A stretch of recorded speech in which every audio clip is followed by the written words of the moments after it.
Voici un exercice sur la loi binomiale. Donc ici, on vous parle d'un jet de dés. On va jeter ce dé 20 fois. Le dé est bien équilibré, donc pas truqué. Et on suppose qu'obtenir 5 ou 6 correspond au succès attendu. Donc on espère vraiment en lançant le dé obtenir soit le 5, soit le 6. Ça, c'est ce qui est qualifié comme étant le succès. Calculer donc la probabilité d'avoir 5 succès, la probabilité d'avoir aucun succès ou la probabilité d'avoir au moins 3 succès. Bon, première chose à faire, c'est définir notre variable aléatoire grand X. Donc grand X, c'est obtenir 5 ou 6. Obtenir un succès 5 ou 6. N, le nombre de fois où je vais répéter mon expérience, est égal à 20. La probabilité de mon succès, obtenir 5 ou 6, c'est donc 2 faces sur les 6 du dé, donc 2 sur 6 ou une chance sur 3. On a bien affaire ici à une loi binomiale dans le sens où soit on obtient 5 ou 6, soit on n'obtient pas 5 ou 6, ça veut dire on obtient 1, 2, 3 ou 4. Donc soit j'ai mon succès, soit je ne l'ai pas. C'est pas forcément une des faces du dé. Ici, le succès, c'est 2 faces du dé potentielles. Donc notre variable aléatoire, je peux dire qu'elle suit une binomiale de paramètres 20, 1 tiers. Puisque je répète mon opération ici 20 fois, je peux aller de 0 à 20 succès. Bon, on ne va pas faire toute la loi de probabilité ici, on vous demande d'obtenir soit 5, soit aucun, soit 3 succès. Donc la probabilité d'obtenir 5 succès, c'est donc la probabilité que grand X soit égal à 5. Si on reprend la formule qu'on a vue, c'est donc toutes les combinaisons de 5 lancés qui m'intéresseraient parmi les 20, fois la probabilité de mon succès qui est de 1 tiers exposant 5, fois la probabilité d'un échec, donc obtenir une des 4 autres faces exposant 15, puisqu'il me faut 20 lancers au total. Ça fait 0,1457.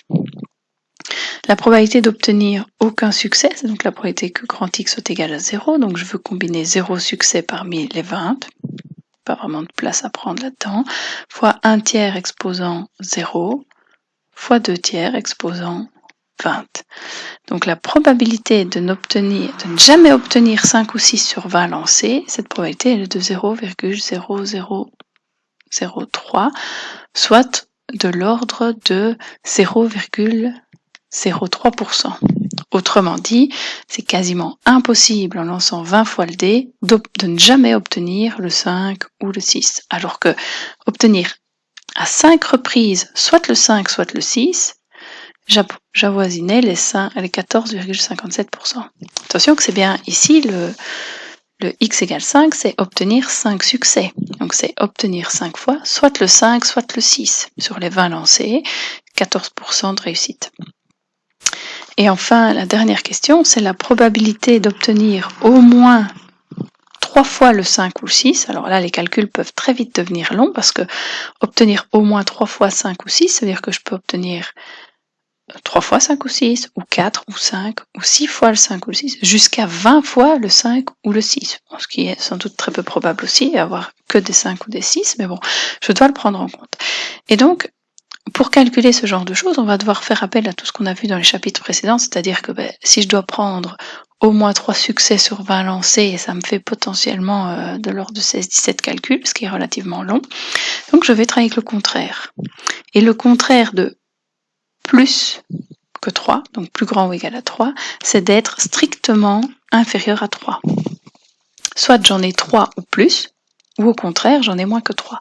Mais moins que 3, strictement moins que 3, puisqu'ici j'ai affaire à une variable aléatoire discrète, avoir moins que 3 succès, c'est en fait en avoir moins que 2 ou 2.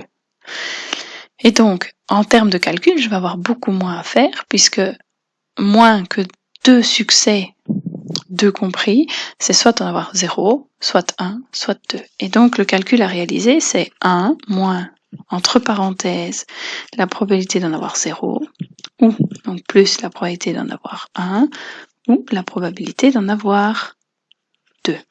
Maintenant, j'ai un moins devant cette grande parenthèse, donc je peux évidemment changer tous les signes et donc faire 1 moins la probabilité d'en avoir 0, moins celle d'en avoir 1, moins celle d'en avoir 2, à condition donc de bien changer les plus ici en moins et d'enlever les parenthèses. Ce qui fait donc 1 moins, alors la probabilité d'en avoir 0, c'est une combinaison de 0 parmi 20 fois 1 tiers exposant 0 fois 2 tiers exposant 20. Je vous rappelle, on a dit qu'on pouvait changer le signe par le signe moins qui est là, on peut changer le signe plus qui est dans la parenthèse en enlevant les parenthèses, donc moins la probabilité d'en avoir 1, c'est une combinaison de 1 parmi 20 fois 1 tiers exposant 1 fois 2 tiers exposant du coup 19. Et alors le dernier plus qui est ici dans la parenthèse, je vais aussi le changer avec le moins qui se trouvait là devant, donc moins la probabilité d'en avoir 2 parmi 20, donc c'est de 20 fois 1 tiers exposant 2 fois 2 tiers exposant 18. Et le résultat de ce calcul vous donne 0,9824, soit à peu près 98,24% de chance d'obtenir au moins 3 fois le 5 ou le 6. Ce qui est logique, hein, sur 20 lancés, obtenir 5 ou 6 au moins 3 fois, donc 3 fois, 4 fois, 5 fois ou 20 fois. Si j'additionne tous ces cas possibles, j'arrive à 98% de chance. Autrement dit, on a de l'ordre de 2% de chance d'obtenir soit jamais le 5 ou le 6, soit une fois, soit 2 fois le 5 ou le 6. Voilà qui clôture ce premier exemple.